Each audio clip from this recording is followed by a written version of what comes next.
What's going on, everybody? Eric Lindquist at Stochastic here on the Odd Chopper channel, coming to you with another edition of MLB and NFL. Lindy's links, likes, and locks. Hit that like button, subscribe button, notification bell. Goes a long way for me on this video. It goes a long way for you. That way you become apprised whenever great content is going live here at our little neck of the YouTube woods. Friends, we got ourselves an NFL delight here. Week 2, we got Washington at Green Bay. That's going to be fantastic. I mean, even before Micah Parsons got to Green Bay, it was going to be fantastic. But yeah, I'm a Minnesota Viking fan, so obviously I'll be cheering for Washington. But we'll talk about the ins and outs of that game. I think it's much more interesting from a prop perspective. And there's a prop play I'm a little bit nervous about that I've already put into play, mainly because maybe it's a short week situation. Well, we'll get into that. I'm going to save that for later. But we do have 9 MLB games. I've got 2 plays for you from it, 7 leans to talk about. So we got tons of stuff. Hopefully you enjoy this new little thumbnail here on the YouTubes. But if you could, hit that like button for me here as we continue through the MLB grind. It's just been way too profitable for me not to keep it going. We got that over a little bit later than I would have liked for Washington, Miami. San Diego's up 1-0 in the 8th right now. That's going to be a push at the absolute worst. And Cody Bellinger did not go yard for that quarter unit play. So right now, profitable. We'll see. Could be end up just like a quarter unit there, but in the premium Discord, it was awesome. It could have been even better if we don't get hooked by Merrill Kelly. 17 outs. He needed 17 and a half there at even money. We reacted to Contreras being ruled out. He ended up getting late scratched in that one. And yeah, the other one, the absolute hook of all freaking hooks. Strikeouts, man. They've been really profitable, but end up going on the opposite side of an under that should have worked out for us there, but that's neither here nor there. Erod decided to get exactly. Yeah, hurtful. Anyway, we had tons of good stuff overall. Still Ramon Laureano. He's going to get one more at bat. We'll see if he can get himself into the category there for the hits plus runs plus RBIs. Josh Bell, you're goated. Lots of good stuff, but that's neither here nor there. The premium Discord's down there. You can sign up for sure, but I want to just get right into it. Be like Lindy joined Tails today. The TV's blank. We might have to get ourselves a little NFL offer going here sooner rather than later, and I won't use this terrible accent. I'm from South Dakota. We don't talk like that. We're very vanilla, plain. Be like Lindy joined Tails today. Would love to see you guys all there. Let's get to the leans. Yeah, here we go. Let's get right to it. What is it? 10:30 p.m. Eastern time, 7:30 Pacific. We got ourselves a number of numbers, but one number I'm waiting on, Andrew McCutchen. What is this number going to be against Cade Povich? Now, Cade Povich has some strikeout stuff, but he also gives up power. We know that. Yohanna Vito, actually going to be a little bit interesting for me. 28.9% K rate for him, but 24.6% for the Southpaw. But it comes with a 12.1% barrel percentage. He gives up no weak contact whatsoever, 41.8% ground ball percentage, 26.8% fly ball rate. Yeah. Andrew McCutchen, eternal DH here against lefties. He's got really good numbers this year. Kind of a resurgent year for him. 14.3 degree launch with a 44% hard hit, 348 xWOBA, 348 xWOBA for Andrew McCutchen. Not expecting that one. As for Oviedo, he's good enough in this capacity in the version we're watching right now, where I'm just staying away from Baltimore props as is. Houston taking on Toronto for this one, and it's Javier versus Gausman. Gausman's somebody that I do attack with some lefties. Same thing with Javier to some extent, but Javier is a walk artist. I want to see some of these walk numbers, specifically who ends up in the lineup, because Davis Schneider probably won't end up there against a righty, but Vlad will, Springer will, Kirk will, Lukes will, more than likely all those guys will. They all have north of 9%. 9% walk rates. This might be a Christian Javier. This might be a walk spectacular, no words, vernacular, but over 8.5, the main reason. Kevin Gausman, 422 expected slugging, a little higher than you'd want. And the lefties, there's not many of them, obviously, on the Houston side, but the ones who are there now, Jesus Sanchez and Yordan Alvarez, pretty freaking good. Those numbers will be too short. We will not be betting those, unfortunately. Oh, we're not done yet. Under 8.5. We're not done yet. We're not that young. Wedding Crashers? No, I don't want to watch it. We're a folk singing group from Nashville. Washington taking on Miami under 8.5. This one is very straightforward. Mackenzie Gore and Weathers. Mr. Weathers. We cannot deal with these Southpaws. Both of these guys are just infuriating backs. Mackenzie Gore can really strike out dudes, but a 10.5% barrel percentage. And we just got done going over. Feel good about some of the work over and over again, like we're Marshawn Lynch, but under 8.5. The main reason that one's popping here is the ballpark. And Ryan Weathers, I think, is actually pretty good, but how far is he going to pitch into this one? How much work do they really want to give him? Because, well, Miami's playing for absolute squad diddly douche. Did you watch Paul Skeen's mother trucker? Yeah, 8 strikeouts, 5 innings pitched, 64 pitches. That's the kind of shit we're going to see over the next 3 weeks. So get your popcorn ready, and if you're going to bet props, be on the right side of them. Because, again, he went over his strikeout prop, went under his outs prop, and then we realized that they're going to pass, and you're not going to be able to take advantage of that outs prop again. Green home run, I mean, just another late lacking of the Yankees here by the Tigers. I mean, this has just been insane the last 2 days. I watched that entire inning a day ago. Today, I didn't get to watch much of that game. I was a little bit invested in some of the late night stuff because I had more money invested up in that. And I'm going to get off of here and go watch the Dodgers play because, let's see, how's that card doing? How did Edmund do? Edmund's at the plate. Ended up on an Edmund home run. Also in a pick'em card, ended up on his over 1.5 total bases. He's safe at first on an error. That's not going to help us.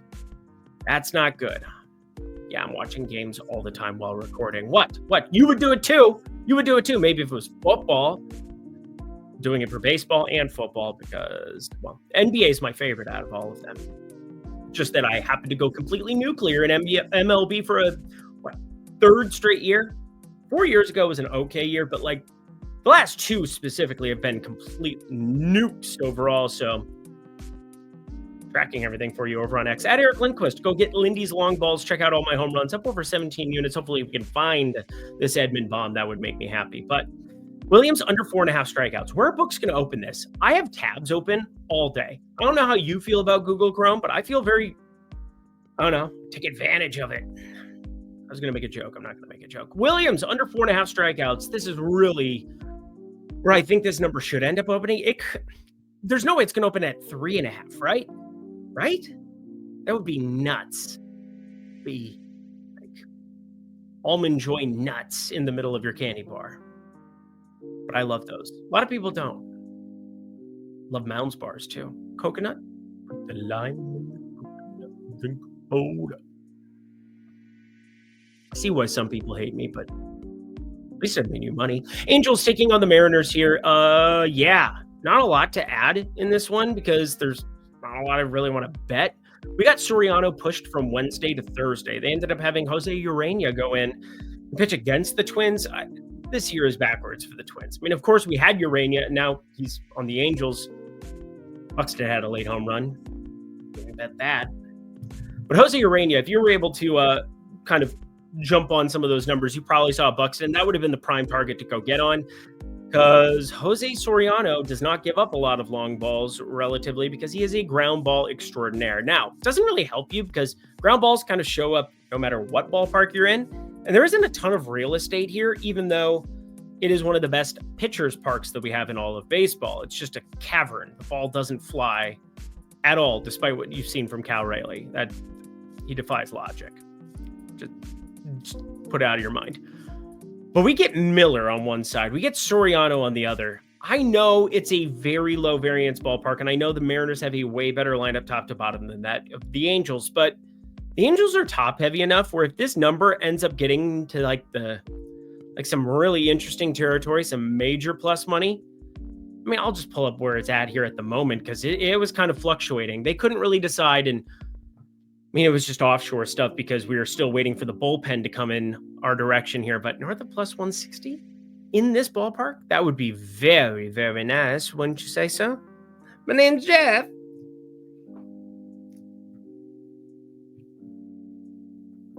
Yeah, I'm probably going to end up betting the Angels. Let's be dead serious about that. Over 8.5 here for Rockies and Padres. I got to tell you this. Randy Vasquez, good Lord almighty, 376 ex-WOBA. The only saving grace is that he's pitching against the Colorado Rockies. As for McCade Brown, he's a 25-year-old who has a 12.5 ERA. Over 8.5. He's had some strikeout outings at times. I don't know. He's like a straight sinker baller. Not a lot of data on him. Let's get to the likes, shall we? Yeah, we're not even going to kill time here today. We're not even going to kill time. I should have something to push on this because, again, we got the premium Discord rocking. That is a terrible looking graphic, Eric. Rays taking on the White Sox. And yeah, this one's about as straightforward as a baseball play can come. And I try to get early to these lines because they're always going to usually move in my favor. Not just because other people are tailing me like you, like people in the Discord who got this play an hour ago, but I'm constantly trying to figure out how books are going to move, why they're going to move, if there's something that exists and what's not being accounted for. And for me, the thing that's not being accounted for is Ian Seymour is really good, and this is a lefty. And the White Sox have primarily teed off against some righties with like the Andrew Benintendis of the world, the Colson Montgomerys of the world. I'm not saying that they can't be somewhat successful against lefties, but with Luis Robert out, with a number of these pieces being lefties, Talkman, the Teals, there's just so many different guys in this lineup for the White Sox that aren't going to be as effective against lefties. I mean, it's not even just a platoon thing. It's a data thing. You go to their AAA numbers and you just copy paste those, which, by the way, ChatGPT is great with. Very helpful. Save me some time from time to time. I love my wife. And then we've also got on the other side of this, we got Mr. Shane Smith. I'm not a huge Shane Smith guy, although I do think that coming into this year, he was the best of the allotment. He's good at limiting barrels. He's good at expected batting average, but the hard hit is way too up. Primarily four-seamer guy, 22.5% K rate. He's just kind of meh.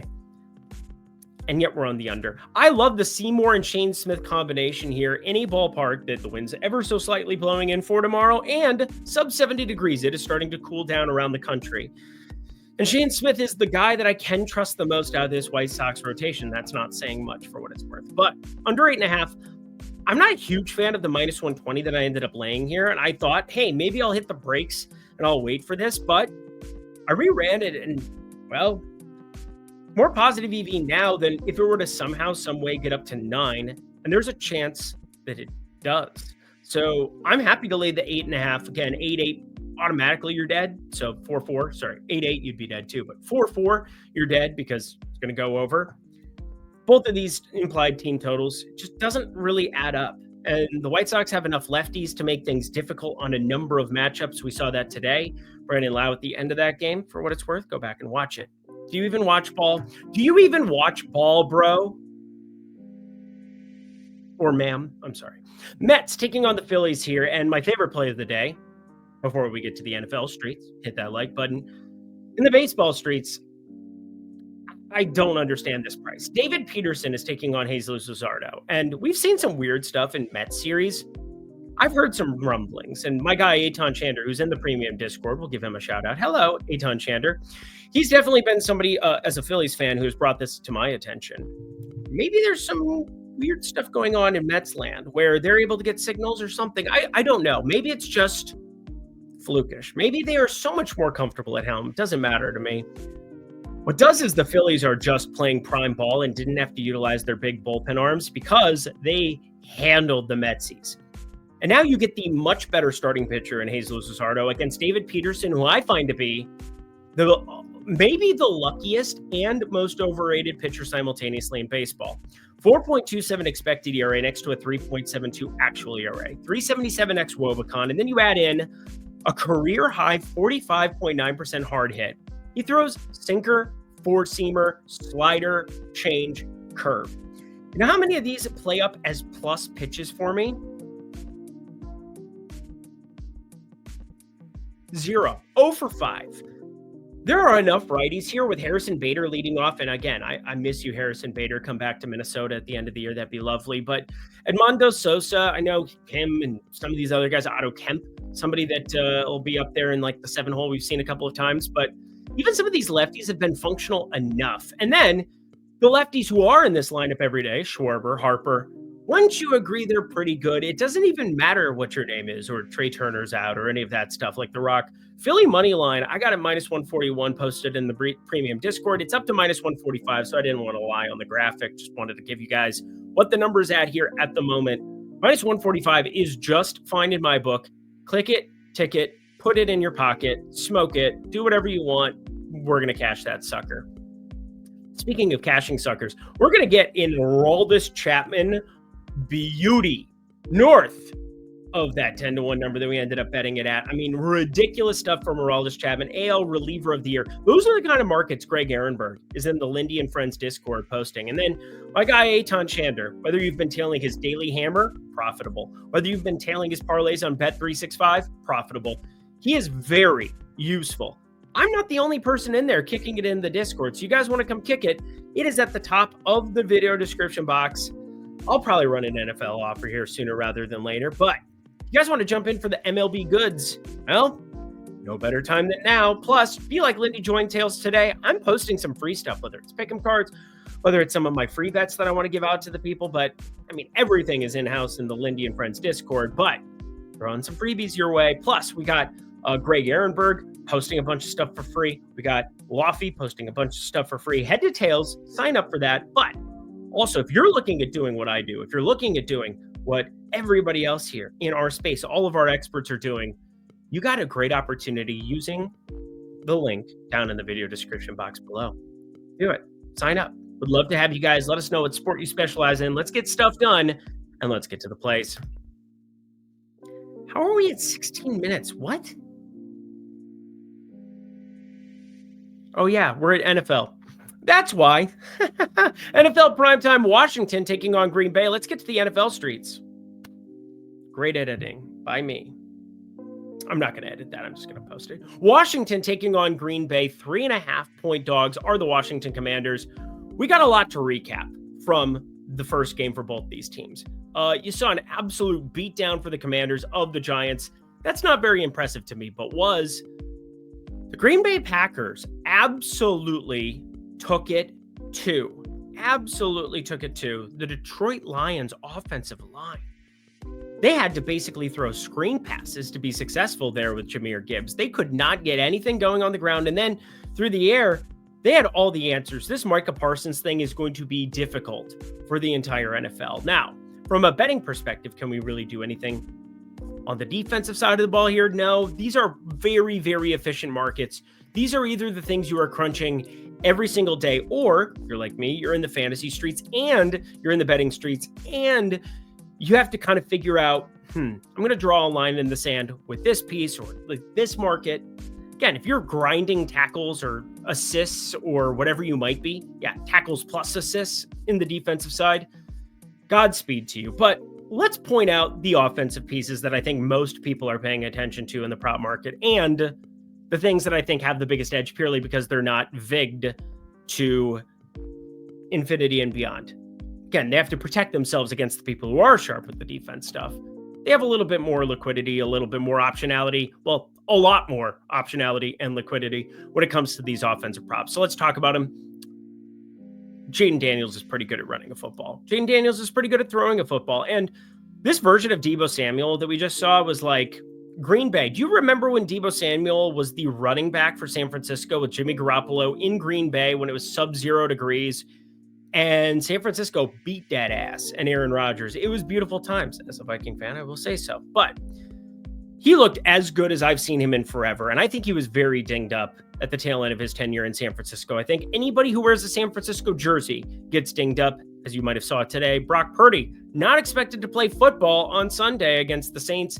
They should be okay with Mac Jones. And Mac Jones is a funnel guy. If you saw it with Brian Thomas last season in Jacksonville, real ones know what I'm talking about. But went through some of the metrics as far as what we can get to. And you probably didn't hear a ton of me citing like advanced metrics when it came to week one, purely because everything changes year over year. You get completely new schemes. Terry McLaurin did not have a number 2 that looked like Deebo Samuel.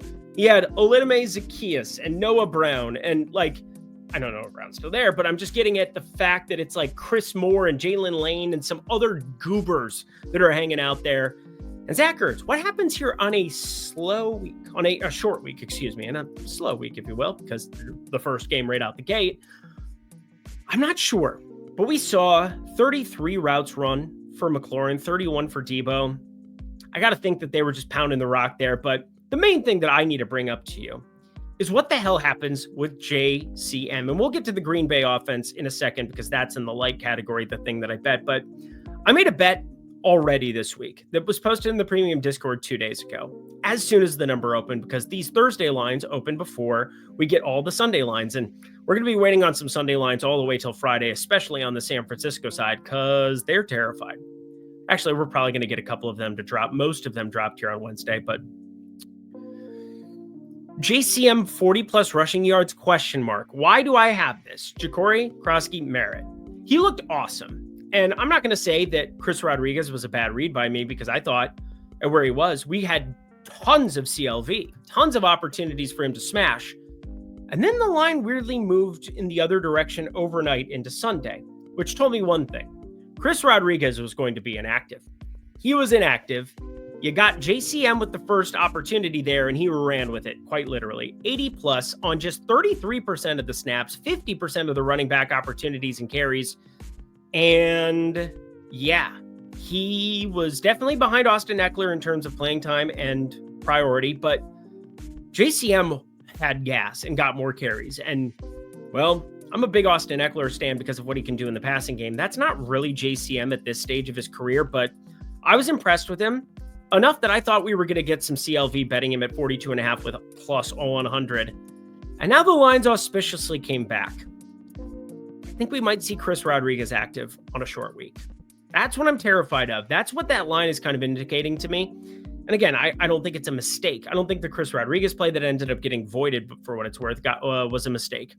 But I do think JCM to play it now and to do a video talking about it would be disingenuous just because I bet it. I don't want people to, again, I want to give you the best information I can, and news changes things.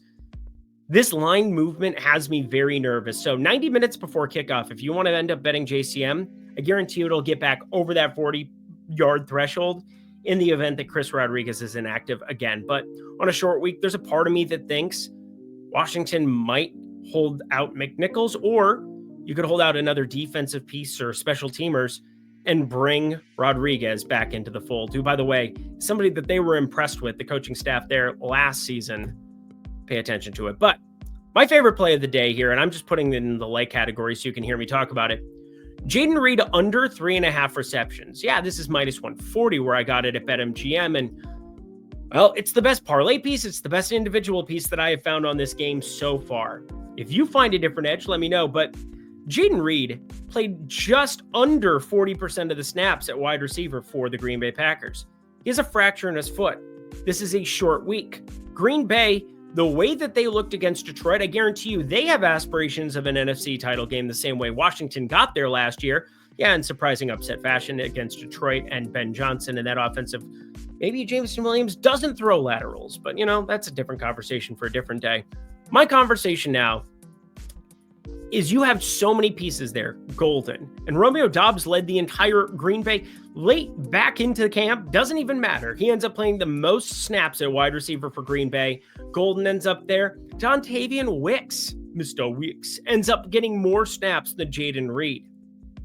I don't know what happens with Jayden Reed, but if Green Bay wants to hammer the rock with Jacobs, Jayden Reed is not your wide receiver 1 or 2 that is out on the field there. You're not going to play him in 2 wide receiver sets, especially with this foot the way that it is. So, the way that it is now, Jayden Reed under 3.5 receptions, my favorite play. They're going to keep spreading it around in Green Bay, and his playing time, especially if he can't block, because he can't block, and especially if he can't run around that much because he has a broken foot, is going to be an awesome opportunity for us to make some money.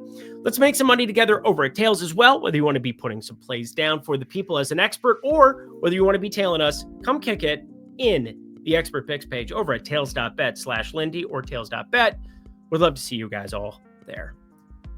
And that does it for the second MLB and NFL Lindy's Leans Likes. Actually third, because we had a Friday game last week. We don't have a Friday game this week. Head to the comment section below. Let me know your favorite plays for Thursday's MLB slate, Thursday's NFL game that I'm very much looking forward to. Might be a later recording there for Friday. And then, Friday, I'll have all of the NFL stuff coming your way. Check out Lofty's video as well. Brought that up the other day. He ended up recording it on Tuesday this week, not even Wednesday. So he got that out even earlier for you to try to help you get some CLV, capture some of those early lines. And that is obviously what I'm about here on this program. So do that Friday. I'll keep you apprised of injury news and try to react to some stuff, see if we can't find some edges like we did last week. 1-1-1. Again, one got voided there. But with the plus money of CeeDee Lamb, a little bit profitable, I'll show you the recap sheet that I've got together for week 2. Until then, friends, I'm Eric Lindquist. Best of luck in the MLB and NFL streets on Thursday. We'll see you. Bye.